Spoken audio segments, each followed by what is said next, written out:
सुन रहे हैं ये कहानी आशुतोष के साथ पॉकेट एफएम पर। इधर रात को 11 बजे अर्जुन की 6 घंटे की पार्ट टाइम जॉब खत्म होती है। अर्जुन स्टोर रूम में जाकर कपड़े बदलता है और घर वापस जाने के लिए बाहर निकल जाता है। लोटस मॉल से बाहर निकलकर अर्जुन सीधे बस से अपने घर पहुंचता है, जहां डुप्लीकेट चाबी से वो घर का दरवाजा खोलता है। क्योंकि घर के सभी लोग सो चुके हैं, अर्जुन सीधे अपने छोटे से कमरे के बेड पर जाकर लेट जाता है। बेड पर लेटते ही उसकी आंखें लग जाती हैं। दूसरी तरफ प्रोफेसर श्रीनिवासन अपनी अंडरग्राउंड लेबोरेटरी में बैरोमीटर से एक पाइप का प्रेशर चेक कर रहा है। बैरोमीटर लगाते ही उसमें लगा हुआ रेड बल्ब बीप की आवाज करने लगा और श्रीनिवासन के माथे पर चिंता की लकीरें साफ साफ दिखाई देने लगती है। वो अपने आप से कहता है, ओह, अभी भी लीकेज है, इस गैस लीक को रोकना होगा, नहीं तो बहुत बड़ी गड़बड़ हो जाएगी।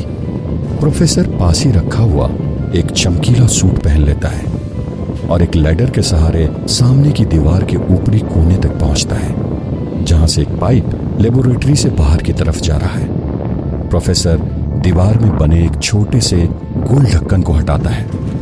ढक्कन हटते ही एक नैरो सुरंग दिखाई देती है जो ऊपर की तरफ जाती हुई दिखती है। प्रोफेसर अपने मुंह में टॉर्च दबाकर हाथों में टूल किट लेकर उस सुरंग में जाता है। सुरंग के अंदर प्रोफेसर धीरे धीरे रेंगते हुए आगे बढ़ता है। प्रोफेसर को आगे बढ़ने के लिए काफी जोर लगाना पड़ रहा है। ये सुरंग उसने आज से 10 साल पहले बनाना शुरू की थी और यहाँ से एक पाइप को एक सीवर लाइन से सीक्रेटली जोड़ा गया था ताकि उससे फ्यूल तैयार की जा सके, जो श्रीनिवासन की बेसिक जरूरत है। काफी देर तक सुरंग में रेंगने के बाद श्रीनिवासन मेन सीवर लाइन तक पहुंचता है। वो अब एकदम हांफने लगता है। मेन सीवर लाइन से जुड़ी हुई पाइपलाइन, जिसकी गैस रिवर्स होने लगी थी, उसको श्रीनिवासन अलग करने की कोशिश करता है और घंटों की मशक्कत के बाद उस पाइपलाइन को सीवर लाइन से अलग कर लेता है। पाइपलाइन के अलग होते ही श्रीनिवासन चैन की सांस लेता है और वापस पीछे की तरफ अपनी लेबोरेटरी में जाने लगता है, जहां एक तरफ श्रीनिवासन पूरी रात से अपने लैब में आई खराबी को दुरुस्त करने में बिजी है, वहीं दूसरी तरफ सुबह सुबह अर्जुन अपने कमरे में सो रहा है। तभी उसकी चाची की चीखती हुई आवाज अर्जुन के कानों में पड़ती है, उठ जा कमबख्त मारे, काम कौन करेगा। और उसकी नींद रोज की तरह खुल गई। अर्जुन अब पूरी तरह नींद से बाहर आ चुका था। रोज तुझे बताना पड़ेगा, मैंने कहा था ना सुबह 5 बजे उठने को, फिर तू क्यों नहीं उठा। घड़ी देख, 5:10 हो गए हैं, जल्दी से 2 मिनट में नीचे आ जा। बहुत सारे बर्तन पड़े हैं, उसको धोना है, उसके बाद नाश्ता भी बनाना है। अगर 2 मिनट में नीचे नहीं आया ना तो तुझे आज पूरा दिन खाना नहीं दूंगी। अर्जुन की चाची चिल्लाते हुए बोली और बड़बड़ाते हुए नीचे चली गई।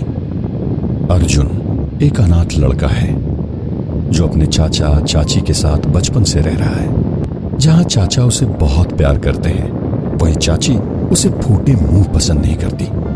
अर्जुन खुद में बड़बड़ा रहा है, तभी उसे चाची की चीखती आवाज फिर से सुनाई देती है। फिर से सो गया क्या?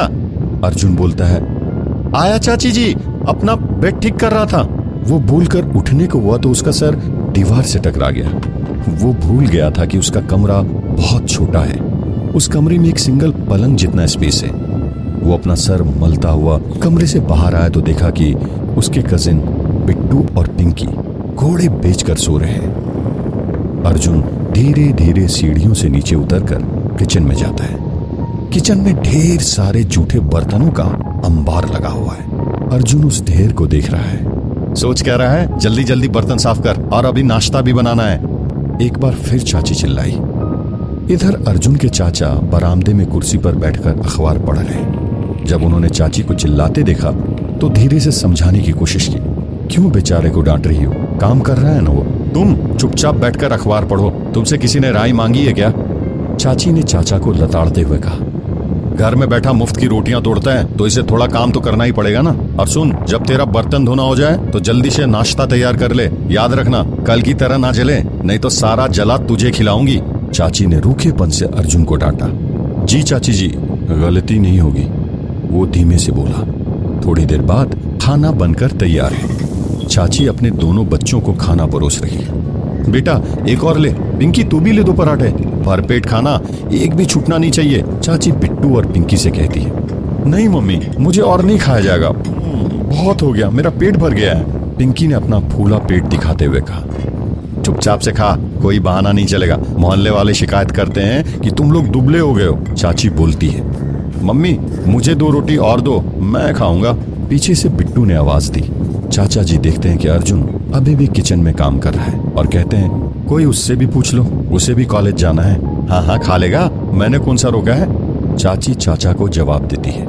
अर्जुन बेटा फ्रिज में रात का खाना है, गर्म करके खा लेना, चाची ने बेरुखी से कहा। अर्जुन बिना कुछ बोले सीधे सीढ़ियों से ऊपर अपने कमरे में चला जाता है। अर्जुन की चाची अर्जुन को जाते हुए देखकर बोलती है, नखरे तो देखो इसके। अर्जुन अपने कमरे में पहुंचता है, कमरे का दरवाजा बंद कर लेता है और अपनी कंप्यूटर टेबल पे काम करने के लिए बैठ जाता है। इधर चाची नहाने के लिए बाथरूम में चली जाती है। थोड़ी देर बाद अर्जुन के कमरे के दरवाजे पर कोई नॉक करता है। अर्जुन उठकर दरवाजा खोलता है और देखता है कि सामने चाचा जी एक प्लेट में नाश्ता लेकर खड़े हैं। अरे चाचा जी आपने तकलीफ क्यों की, अर्जुन ने कहा और प्लेट को चाचा के हाथों से ले लेता है। चाचा जी अंदर आ जाते हैं और बेड पर बैठ जाते हैं। अर्जुन नाश्ते की प्लेट टेबल पर रख देता है और अपने कंप्यूटर पर काम करने लगता है। थोड़ी देर बाद चाचा जी पूछते हैं, तुम्हारा नया कॉलेज कैसा है? वैसा ही जैसे बाकी कॉलेज, कुछ अलग नहीं, अर्जुन ने बहुत ही रूखे मन से जवाब दिया। देखो अर्जुन, मुझे पता है तुम्हारी चाची का व्यवहार तुम्हारे प्रति बिल्कुल भी अच्छा नहीं है। अर्जुन बीच में उनको टोकता है, प्लीज चाचा जी फिर से शुरू मत हो जाइए, मुझे आदत हो चुकी है इन सब की, मैं चाहता हूँ कि तुम जल्दी अपने पैरों पर खड़े हो जाओ, चाचा जी कहते हैं, जबकि अर्जुन अपने कंप्यूटर पर बिजी है। चाचा जी एक लंबी गहरी सांस लेते हैं, अपनी जगह से उठ जाते हैं और अपनी ऊपर के शर्ट के पॉकेट से कुछ पैसे निकालकर अर्जुन को देते हैं। रख लो, खर्चे पानी के लिए, चाचा जी कहते हैं। अर्जुन चाचा जी की तरफ देखता है और पैसे लेने में थोड़ा हिचकिचाता है। चाचा जी अर्जुन के संकोच को समझते हुए हमेशा की तरह अर्जुन की टेबल पर पैसे रख देते हैं और उसके सर पर प्यार से हाथ फेरते हैं और बाहर निकल जाते हैं। एक तरफ अर्जुन अपने घर में है और कॉलेज जाने की तैयारी कर रहा है, वहीं दूसरी तरफ प्रोफेसर श्रीनिवासन अपने बेसमेंट की लेबोरेटरी में अभी भी अपने इक्विपमेंट्स फिक्स करने में लगा हुआ है। थोड़ी देर बाद श्रीनिवासन लैब में रखे एक कंप्यूटर की तरफ जाता है और कैलकुलेशन करने के लिए डेटा एंट्री करता है और कंप्यूटर में प्रोसेसिंग चालू हो जाती है। श्रीनिवासन एक लंबी गहरी सांस लेता है और उस ढांचे को देखता है जिसको उसने कपड़ों से ढक रखा है। श्रीनिवासन अपनी चेयर से उठता है और धीरे धीरे उस कपड़े से ढके हुए ढांचे की तरफ जाता है और कपड़े को ढांचे से हटाता है। कपड़ा हटते ही एक बड़ी सी कारनुमा गोल्डन कलर की मशीन दिखाई देती है, जो कि एक टाइम मशीन है। ये दिखने में एक एडवांस कार की तरह दिखती है, जिसे प्रोफेसर श्रीनिवासन ने काफी सालों से संभाल कर रखा है। प्रोफेसर बहुत ही ध्यान से उस टाइम मशीन का दरवाजा खोलता है और ड्राइविंग सीट पर बैठ जाता है। सीट पर बैठते ही श्रीनिवासन के जहन में वो दृश्य ताजा हो जाता है जब 30 सितंबर 1985 में बेंगलोर के साइंस रिसर्च इंस्टीट्यूट में श्रीनिवासन जल्दबाजी में किसी मशीन को चालू करने में लगा हुआ है। तभी उसकी नजर विंडो से नीचे जाती है, जहां भारी संख्या में ESF कमांडोज यानी कि अर्थ सिक्योरिटी फोर्सेस के कमांडोज बिल्डिंग के अंदर एंटर हो रहे हैं। श्रीनिवासन थोड़ा डर जाता है क्योंकि उसे पता है कि ये लोग उसे ही पकड़ने आ रहे हैं और कुछ ही मिनटों में वो लोग उस तक पहुंच जाएंगे। श्रीनिवासन सारे मशीन सिस्टम के प्रोसेस को फेल कर देता है और एक टिपिकल पासवर्ड डाल के उसको प्रोटेक्ट कर लेता है ताकि पासवर्ड डाल के मशीन को कभी भी चालू किया जा सके। श्रीनिवासन उस पासवर्ड को एक पेपर पर नोट कर लेता है। उस पेपर को एक छोटे से ब्लैक बॉक्स में रख देता है। ये ब्लैक बॉक्स दिखने में सिर्फ एक पेपर वेट जैसा दिखता है। उधर दूसरी तरफ ESF कमांडोज सेंटर के उस हिस्से में पहुंच चुके हैं जहां श्रीनिवासन काम कर रहा है।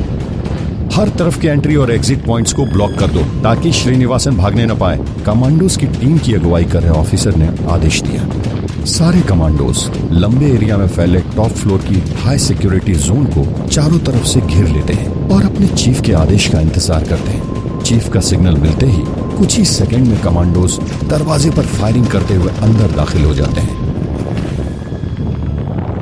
जैसे ही वो अंदर दाखिल होते हैं, देखते हैं पूरे हॉल में अंधेरा ही अंधेरा छाया हुआ है। वहां कोई भी नहीं है और अंदर चल रही सारी मशीन्स भी बंद है।